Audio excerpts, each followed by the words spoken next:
I am a fan of wrestlers insulting each other with promos. As much as I enjoy them scrapping in the ring, I have a ton of memories from before even a punch was thrown, as verbal jabs are hurled from one person to the next. Those who are the master of such things usually go on to be legends, and it's an absolute must if you want to rise to the top.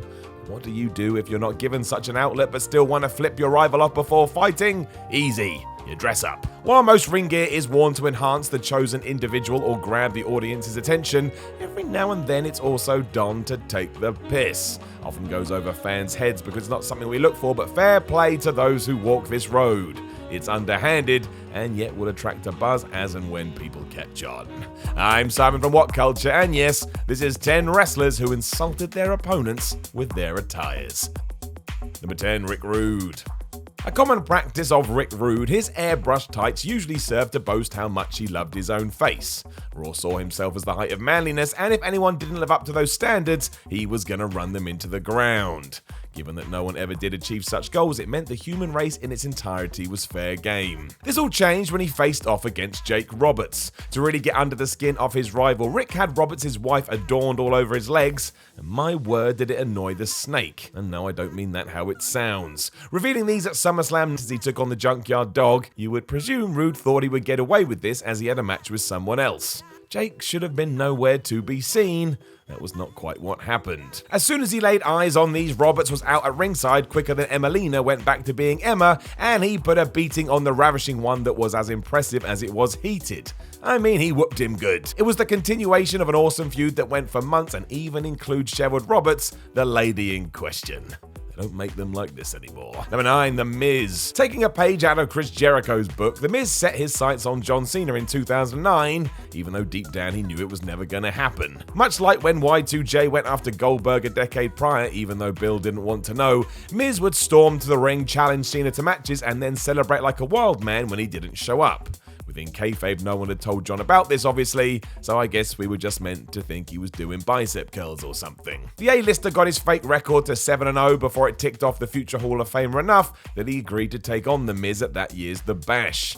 Before he got his ass beaten, because of course he did, Miz made sure to start wearing a ton of merchandise just laying into the man, including t-shirts with a red line through Cena's name, and a ton of garments that simply read Miz 7, Cena 0. That all changed before this pay-per-view was over, but it was a fun angle while it lasted, and was kind of part of Miz's rise from hated locker room guy to sort of company leader. What a transformation! Number 8, Cactus Jack. Cactus Jack's heel turn in ECW was inspired. Going from hardcore hero to sellout asshole, many fans still say that his promo work from this period was better than anything he did in WWE, and that is saying something. He stopped all the moves that the audience beloved him for and relied on headlocks, and he would even seek out the likes of hometown boy Tommy Dreamer and tell them to leave the company and go back to the warm embrace of WCW.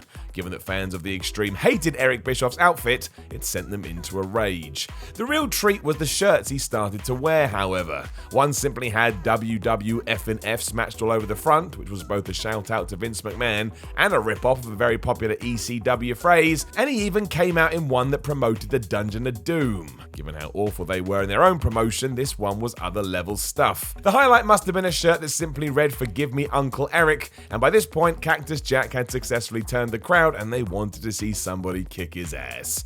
It was truly amazing because it was old school tomfoolery at its best, proving that no matter how smart your fan base, there's always a way to get under their skin. Number 7, the NWO. Cruelty has always been a part of wrestling, and life for that matter. It's not great, but a fact is a fact, and while the New World Order dressing up as the Four Horsemen in 1997 seemed harmless on the surface, it cannot be overstated how much this upset both the WCW fans and the targets themselves. Arn Anderson had been forced to retire through injury before all of this, which had left his best friend Ric Flair in tears, so when Kevin Nash, Six-Pack, Buff Bagwell and Conan came out to rip into this, while acting like fat, out-of-shape losers, well, most felt it was too much. Instead of building up their feud, it just made the Horsemen like a bunch of also-rans, and it hit home so hard that Flair and Arn were livid. You could argue this is a heel's job, but it spilled out of the world of make-believe and erupted into bad blood and ill intentions all around. The fact there was no plan to allow the Four Horsemen to get any kind of revenge likely didn't help, and it was more World Championship Wrestling mismanagement which would eventually kill the company. However, it would go on to inspire somebody else. Number 6, Degeneration X. And that thing was a parody across the way which came in the form of Degeneration X. Absolutely horrendous both then and now. Somehow it wasn't seen this way in the late 90s, despite the fact the group walked to the ring in blackface. Whoever signed this off must have been living in a bubble or high on drugs. The parody itself had merit in the sense that Road Dogg had D'Lo Brown's head wiggled down perfectly, as did Jason Sensation, who did the best Owen Hart impression you've ever heard. Close your eyes and it felt like you were in the same room as him. That didn't take away from the fact that X-Pac was out there pretending to be Mark Henry mind. Sean Waltman has come out in recent years to express regret about the whole thing, and again, somehow there wasn't much controversy about this 20 or so years ago. It was just seen as a smart way to wind up the nation as that program increased to a whole new level. From a 2019 point of view though, this should never have happened. Number 5, CM Punk. As it turns out, if you really want to get under John Cena's skin in 2011, you just compare him to the New York Yankees. When Punk did that as a new decade dawned, the man who can't be seen went nuts and beat him up until he couldn't beat him up no more. It was the idea of this that really frustrated John. Punk was essentially saying Cena claimed to be someone that would represent the people, but actually he was now a franchise that WWE would market as such. He was a one-man dynasty and couldn't be further away from the person he used to be. John disagreed and the fight was on. Punk stood steadfast behind this idea though and was happy to double down on it when at Night of Champions he came out in black and white striped gear that was clearly a nod to said Yankees. It wasn't overdone and was there for those who happened to notice, but it was majestic in its execution. With moves like this which adored Punk to the masses, he was always thinking outside the box. Number 4, Seth Rollins. The third superstar in this list that used John Cena's own merch to create their own, Seth Rollins used it as a jumping off point when he arrived wearing a Never Shuts Up t-shirt that on the back read, "You can't see knee," which was a reference to Rollins smashing John face so hard he ruined his nose. Honestly, go find those pictures now. Horrendous. It all came to a head at SummerSlam 2015, and maybe we'd be talking about this more and how Seth won the US title from Cena on this night.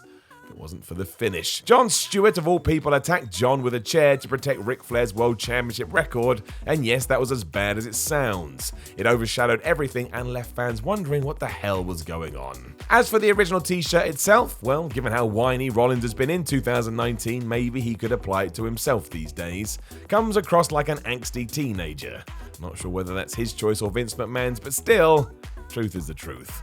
Number 3, Velveteen Dream. The Velveteen Dream is so good at this he could make it a long-time part of his gimmick. He has mastered the insulting attire game, and long may that continue. It all started back at TakeOver Philadelphia when he was taking on Cassius Ohno. As well as just having KO's face on his gear, Dream has also made himself to look like a boxer given the show was coming from Rocky's hometown. The fact it said Dream over on the hem was all you needed to know. Velveteen also tied this idea into the fight itself by promising to knock Ohno out in 30 seconds after the ring bell rang, and he shot out the blocks like he was ready to throw fists. Obviously Cassius was able to avoid this, but it made for an amazing start to the match and proved how much potential the Dream had. Ever since then, you never know what he's going to do when he comes out for his entrance at a TakeOver event, but that's why he's so cool, and why one day he'll probably be one of the biggest stars in the industry. He's just a lot of fun. Never forget, wrestling is literally just meant to be a lot of fun. Number 2, The Revival. Simultaneously taking the mick out of themselves and making sure to send the internet wrestling community into a frenzy, Dash and Dawson strolled down into a WWE ring one day with hashtag FTR on the back of their trunks. This meant nothing to the casual fans, but those in the know were well aware that it was a reference to the Young Bucks being the elite YouTube show where they often use such a phrase. In short, it means The Revival.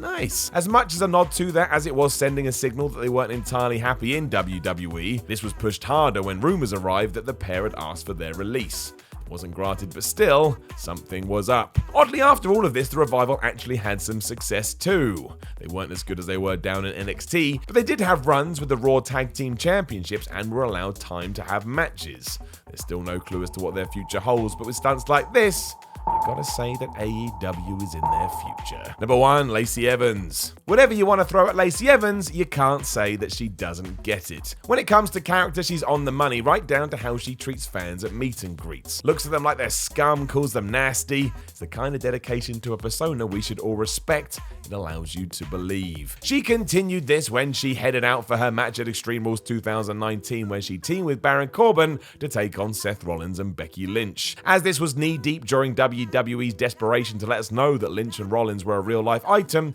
Lacey decided to play that to the hilt. How, you ask? Well, right there on her behind was Seth's name.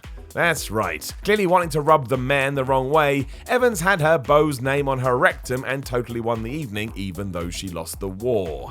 I would say more of this, please. Not necessarily names on people's bums, but it is the right side of ridiculous and gets everybody talking. And that's what I like from my pro wrestling. If you can believe it, it's not just about the moves.